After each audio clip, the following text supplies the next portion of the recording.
Какво ще готвиш, Андре? Ще сготвим стек сандвич, само че по-балкански. Ще направя каварма. Приготвил съм си свински врат с малко чубрица, малко сол, малко пипер. Слагаме го в тигана. Се запържи хубаво от всички страни.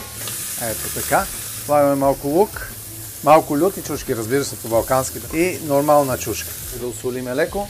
Много е важно. Тези рецепти са моя презумпция, моя интерпретация и искам да ви покажа как вкъщи може да се сготвите много лесно и бързо. Продължаваме с питката. Питката сме си я правили тук в ресторанта. Вие може да си купите готова питка. Леко ще я затопла така на тиган. Месото се е сготвило.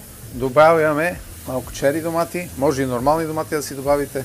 И си слагам отгоре галда, защото е по-маслена, по-сочна, отколкото нормалния кашкавал. Ако искате, може да сложите и кашкавал. Докато се разтопява сиренето, аз ще сложа на питката, която леко препекахме, майонезата с цяло яйце, ще става по-пухкава.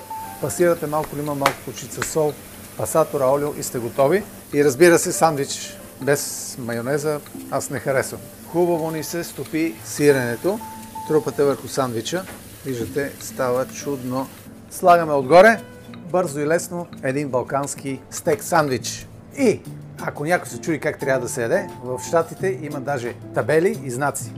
Така заставате, тялото напред и ядете ето така, за да не се накапете.